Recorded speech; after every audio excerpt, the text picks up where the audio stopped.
make it 3. Going for the St. Louis now. Oh, no. Son of a bitch. You get your 2? Yeah. Welcome back to the channel, everyone. Thotgor here, of course. And today we are going to take a look at 2 clips, and the first clip we are looking at is in the Svietlana. Yes, this is not my maiden voyage in the Svietlana.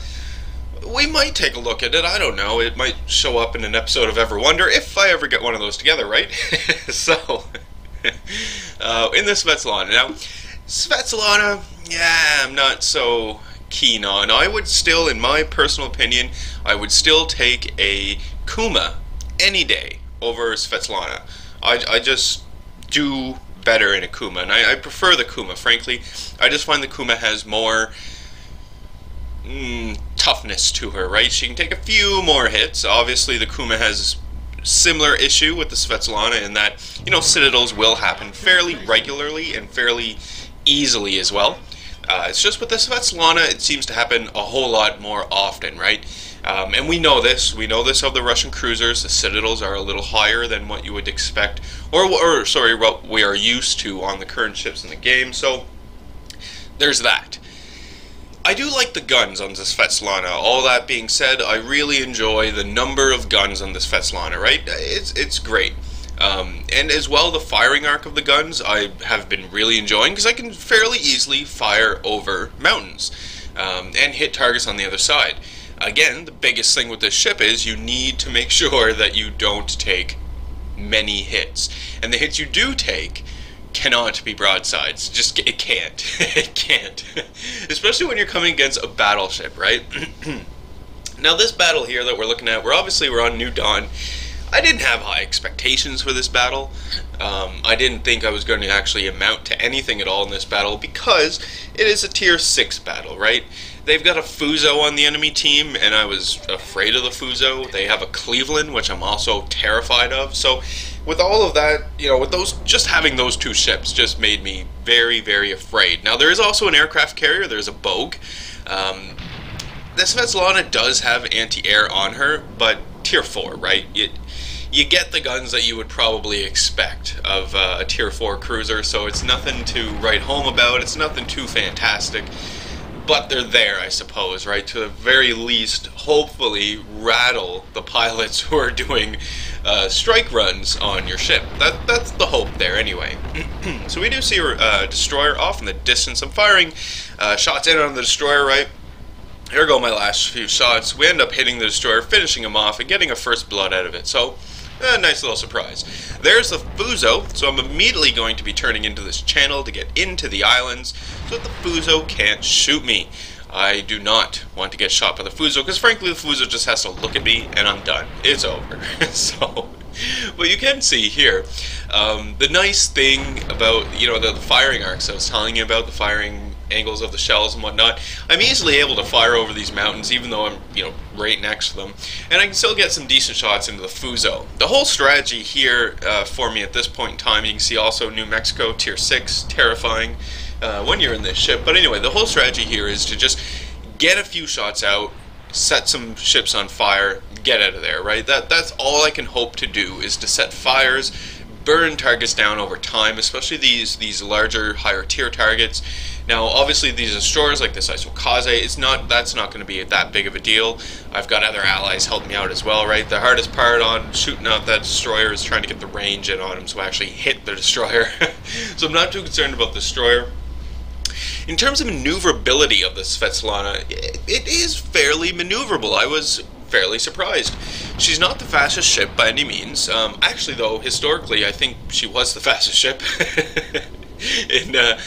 For her time, I believe she was. Anyway, not the fastest ship, you know, at the tier 4 cruiser mark, but still, good speed on her. And what I'm actually enjoying a lot about the Svietlana is how quickly the Svietlana can get back up to top speed. Just something that I've noticed and that I found fairly surprising is, even though you can see, right, I turn and I lose speed and whatnot, I find her fairly quick to get back up to full speed. And it's a respectable speed we've got going on here, right? We're at 28 knots right now. We're still climbing ever so slightly. We're almost getting to max speed. So this is still a decent speed for me to work with. And frankly, though, it's a speed that I would want and that I would expect of a cruiser, right? At least 30 knots, thereabouts. That is a good speed for me. A good speed for a cruiser as well. So I was pleasantly surprised to see that, yeah, this cruiser can definitely get up there in speed. So that's nice. And she is, again, you know, the speed contributes to the actual maneuverability of the ship. At this point in time, she's fully upgraded. I've got, you know, the hull on her, the guns, the range. That's all fully upgraded. I'm working now on the Kirov, and I really am excited for the Kirov to play that as well. But anyway, in the Svietlana, so we still have to deal with the Svietlana. Now, this will not be a tier 4 that I keep. No, it will not. I did keep my Kuma, because I really enjoy the Kuma, but I'm not keeping the Svietlana. You can see another Svietlana off there in the distance, right? Engines are gone, on fire, just ready to die. That's another thing about, at least I noticed it in the Bogatyr and the Svietlana. I didn't play the tier 2 ship, I just jumped right to tier 3, so I don't know. I don't expect it's going to be a big deal, but on these ships, at this tier 4 and tier 3, and I imagine probably a tier 5, very, very susceptible, the Russian cruisers are, that is, very susceptible to losing the engines and the steering. Yes, kind of similar. I guess it's maybe not as bad as when the German cruisers first came out, if you remember that. I remember when those came out and I was playing in the Nuremberg, and it was just every other shot took out your engines, took out your steering, right? It was terrible.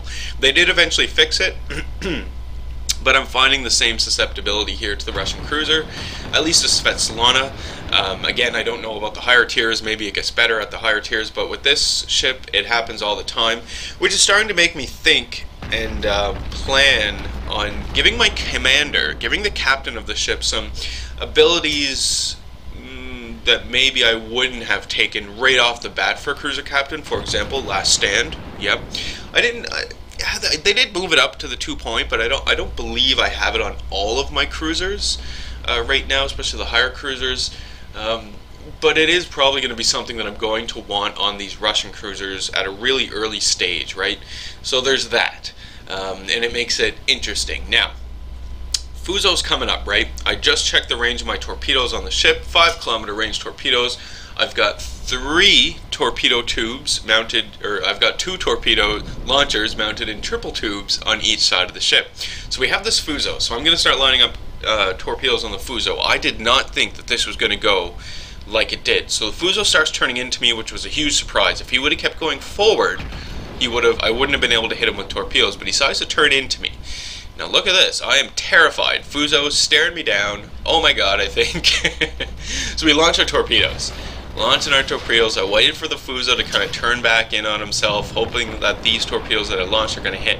We can clearly see that they're not actually going to all hit, and they probably won't kill him. So there's 1 torpedo hit, and there's 2 torpedo hits, down to half health. Okay, so we need to turn the ship around. We're going to launch on the other side. We can see the Fuzo's making a turn, so we're going to anticipate that. Torpedoes are away, right? Just need these torpedoes to go in, take out the Fuzo, and awesome. If you recall, I was very concerned about the Fuzo at the beginning of this battle, and right now, took him out, very surprised, right? Start looking around, immediately notice, oh god, I didn't even notice these ships over here. So we've got a Cleveland, we've got the New Mexico, you saw briefly a destroyer, so yeah, things are not going to go well. So I did fire off more torpedoes at the Cleveland. Cleveland captain, though, is not stupid. He is going to be avoiding these torpedoes. I'm not actually going to hit him, which kind of sucked, but whatever. Yeah, I was really, really surprised to see those guys there, because I was so focused on the Fuzo that I wasn't even bothering to check the mini-map, right? I was just, oh my god, kill this Fuzo, kill this Fuzo, kill this Fuzo. Luckily, though, I mean, I do die, right? Obviously, I think New Mexico took me out. I do die, but look at the team score, right? 786, yeah, we've got this. I mean, my team did a good job here. Now, getting back to the Svietlana, the torpedoes on the Svietlana. So, I love having torpedoes on a cruiser. It is great. 5-kilometer torpedo range, people might look at that and say, it's shit, what are you doing with 5-kilometer torpedo range? You could be in a Japanese cruiser and have longer torpedo range, for example, because even at the tier 4, your Kuma gets 7-kilometer torpedoes for a range, but you know, it's just a matter of how you're actually going to be using the torpedoes, which determines whether or not the torpedoes are going to be effective. As you just saw, when I took out the Fuso, that was an effective use of torpedoes, right? I never once, before that moment, tried to line up torpedoes on anyone. No, you know, it's situational. You gotta wait for that situation to happen, hold those torpedoes in your back pocket when they have short range like that, and use them as your, you know, your last stand, your oh shit, what if happened scenario type thing. That's when you're gonna wanna use those torpedoes, and that is when you're gonna make the best use of those torpedoes, frankly. So that's exactly what I did, and that's how you are supposed to use the torpedoes on the ship. On the Svietlana, right? You don't have the range to use them offensively. They are purely a defensive weapon. Also, though, I guess we should say ambush. You can use them in ambushes very, very effectively, like I did with the Fuso, right? That guy, I don't know, or that player, I don't know what was going through that player's mind, but thankfully it happened, and I managed to kill him, so hooray. So we're looking at our Nicholas here, team member Nicholas, and you know, we basically have this battle won. We've got A, we've got B, the enemy has C, but we are capping it at this point in time. There's not a whole lot that they're able to do, and we will go on to win this battle as well. So actually, we'll just jump to the end here and take a look at the final results. Alright, so victory is ours. We didn't do too bad. 6 torpedo hits, 2 kills. You know, some experience, some credits earned. I managed to get that first blood on that, you know, kill where I got the destroyer to sort of finished him off. Finished 3rd overall in the team, which isn't too bad at all. You can see the Nicholas we were following around. That player did finish 1st. Excuse me, so kudos to that player. We did do a bit of damage. Obviously, the most damage that was dealt was with our torpedoes, right? Other than that, I didn't do a whole lot of gun damage. But all in all,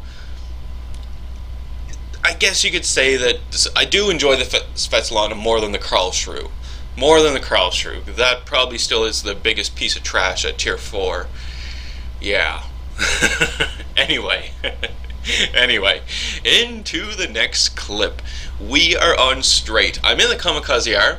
I've got Wells, Charlie with me, and he's in the Minikaze. And then I also have Flower Eater for Life in the New York. Yes. So we are out here on straight, just sort of cruising around. I had jumped into ships, and I was, you know, playing a few solo battles, and decided, I want to group up with someone. So I found Wells and Flower Eater here, and we jumped into a few battles. And this was just, I think we played 4 or 5 battles. This was just one of them that went fairly well. Anyway, immediately on straight, you know, no surprise that we spawned down here in the south. This always is where you spawn when you're in the division, it seems. So I'm immediately going to go for C, right? Immediately go for C. So I'm on my way over to C. I'm holding off on the boost for now. I'm sort of thinking about it, actually debating it at this point in time, whether or not I should run it so that I can get into this point really, really quickly. But I'm almost there anyway, so yeah, we're just going to keep it off for now.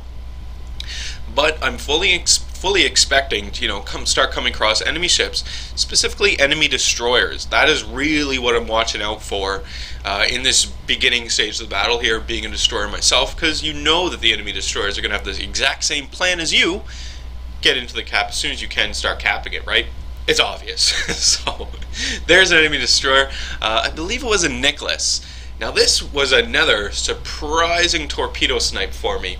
I showed it, I can't remember what battle it was, but I think I was in the Minikaze that time, where I took out a Clemson who just decided to go in a straight line, hit my torpedoes. Yeah, this Nicholas, gonna do the exact same thing, and it's always satisfying when it happens. I love it. So I did pop some smoke, turn out of the situation. We do see some torpedoes on the way in. I got the heads up there as well from Wells Charlie, so knew that they were coming, avoid them easily. Torpedo hits the Nicholas, kills him, gets a devastating strike, and first blood for myself. Fantastic. So we don't have to worry about the Nicholas, and that was I was so happy with those torpedoes. Like I say, I love to take out enemy destroyers like that. It is amazing. I mean, you know, not to say that duking it out close in with destroyer versus destroyer, shooting torpedoes off each other right at point blank range, that isn't satisfying, because it is. But when it's at range like that, oh, I love it. All I picture is the player cruising along, right?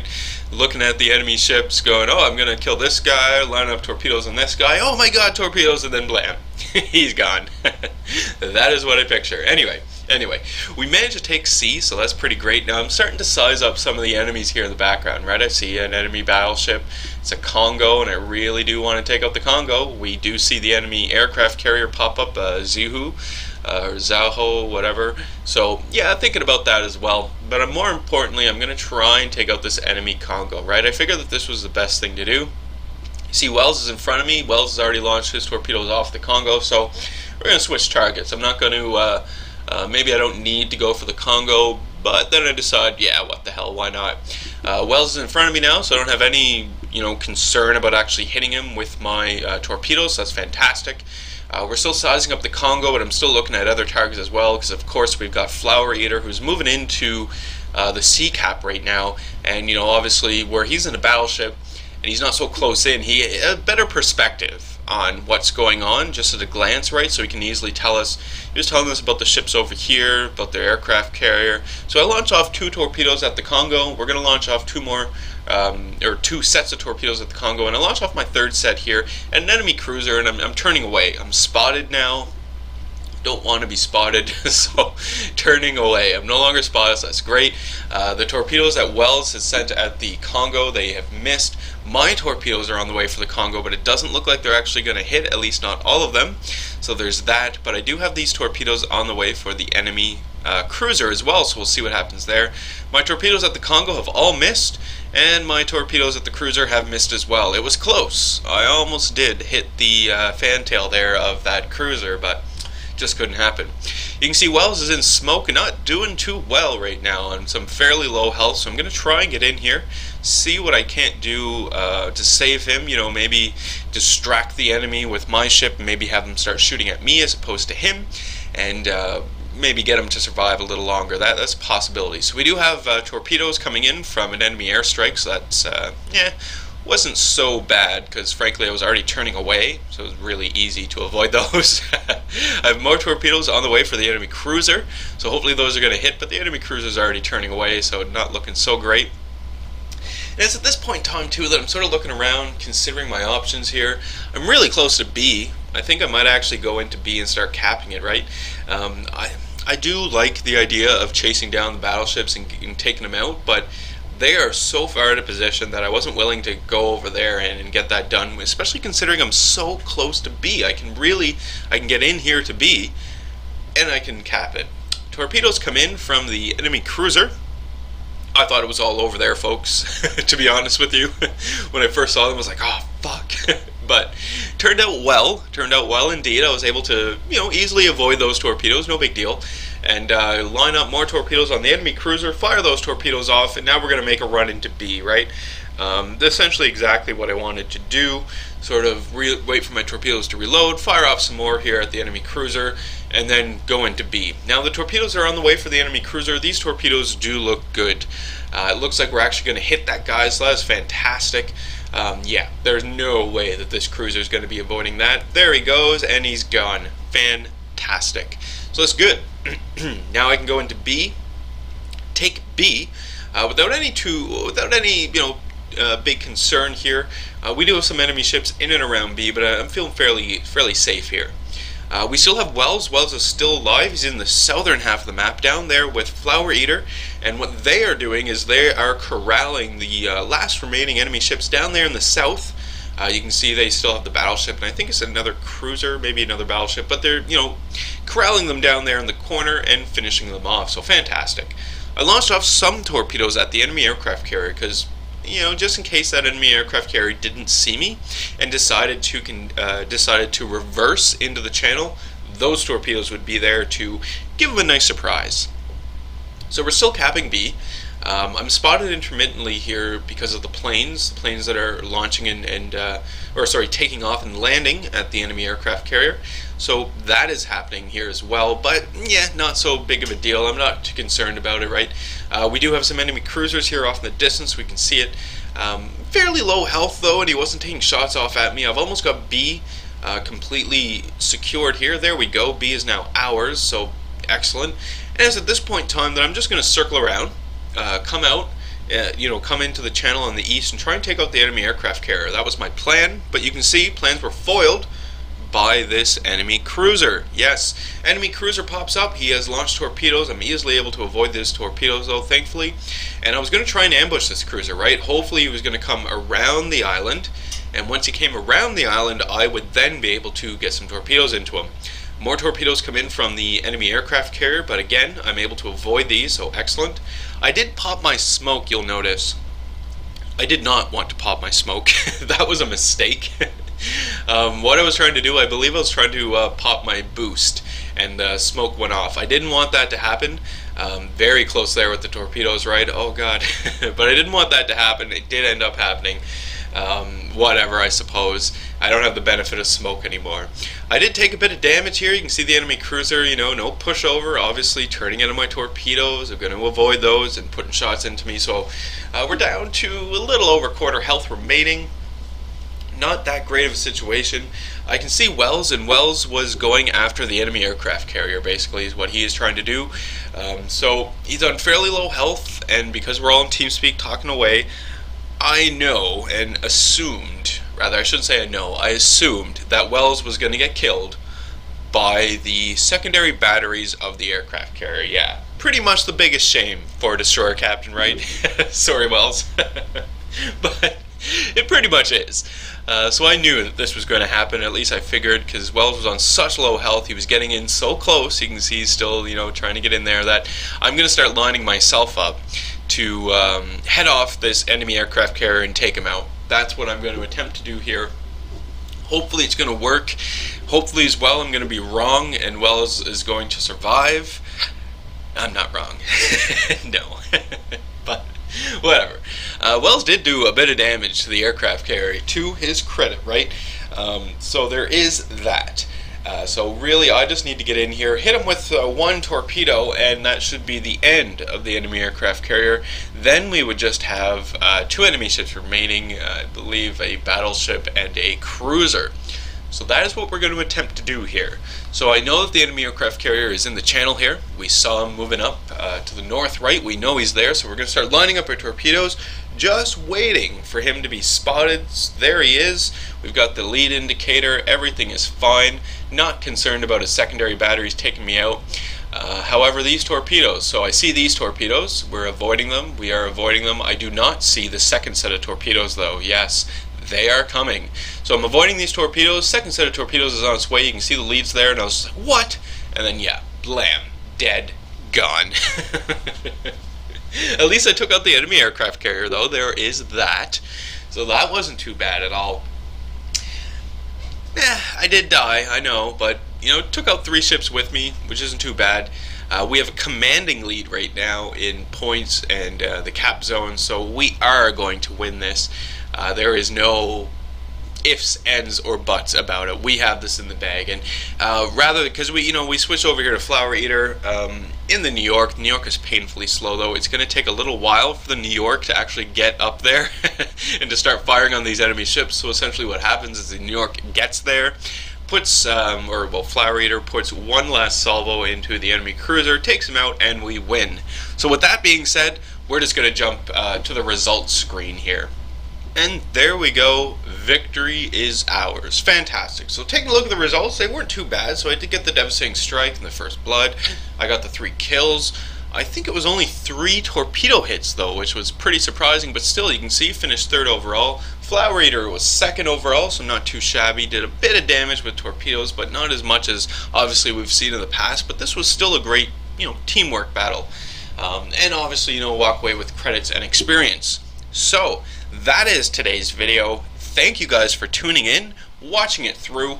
I've actually been considering, because I've had the itch to play some War Thunder, just to fly around my planes a bit, so we might see some War Thunder videos. I'm not 100% sure about that. We'll have to see what it's like. And to that same effect, I've been playing enough of Wargame Red Dragon. We might take a look at that as well, because it's a fairly cool game. But just some things that may come up here in the future as well. So, as always, Leave any comments you have for me in the video comment section below. Love reading those, responding back to them. Hit the old like button if you did like today's video. Hit subscribe if you are not a subscriber. And as always, I do hope you enjoy the rest of your day.